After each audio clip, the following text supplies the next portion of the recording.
sur le canal pour l'Joker TV Show. Pas oublier abonner avec channel là.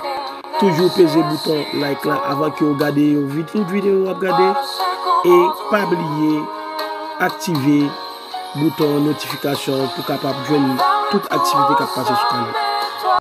Bonsoir les amis mieux compatriotes haïtiens qui dans la Chili et sur le canal par Joker TV Show. Je dis à vous côté une information pour vous qui est vraiment importante.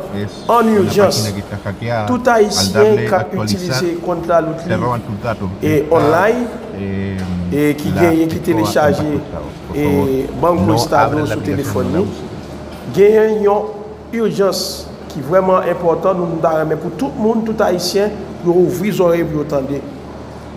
Et suivre vidéo ça. Ou pour voir qui ça quoi le fait. Ou pour actualiser l'entrée compte ou pour actualiser li.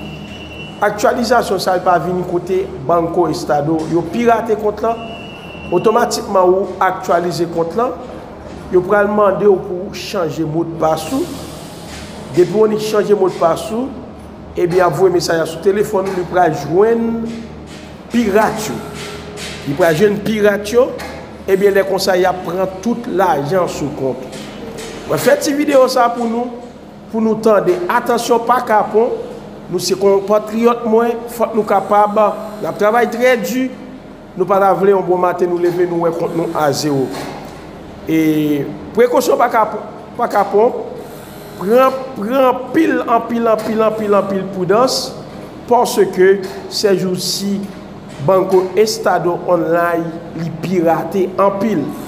Faites attention, je crois que une a pédé l'autre, fait passer ti vidéo ça pendant que ou a pédé l'autre sauver ti quoi li fait en barrière.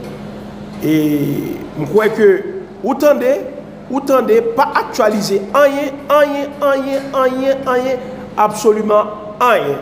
Bien garder vidéo, bien garder et me crois que ou comprendre.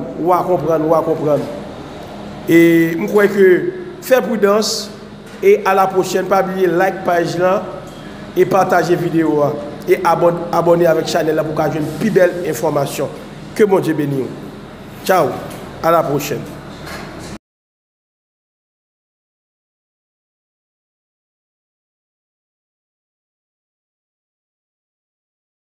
Está hackeado, uno abre la aplicación, uno ingresa la clave y te envía a un supuesto Play Store para una actualización. Esta Play Store no es la real, es una página que está hackeada. Al darle actualizar te roban tus datos. Está la escoba en Banco Estado. Por favor, no abran la aplicación, no la usen.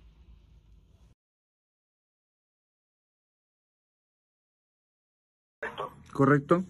Ya, le vamos a mandar el mensaje de texto, don Héctor. ¿Ya? El mensaje al cual termina su teléfono celular 12275. ¿Ya? ¿Le llegó el mensaje de texto, don Héctor? Ahora llegó, déjame abrirlo. Dice 8166.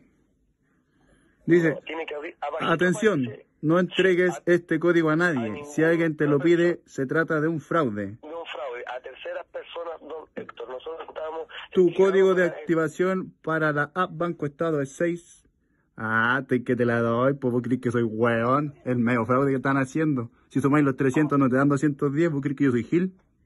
¿Perdón, cómo? Sí, haces el tonto. Están haciendo la media estafa. Quizá cuánta gente se han cagado. No, estimado cliente. Estimado cliente, acabo de llamar al banco, imbécil. Me acaban de decir que están mintiéndole a la gente. Lo que tú estás haciendo es ingresar a la aplicación. No, don Héctor. ¿Cómo que no? ¿Cómo que no? Estoy equivocado. Ya. Héctor. Chao, fraude. Cari, Pekín. Sí, casi, seguro.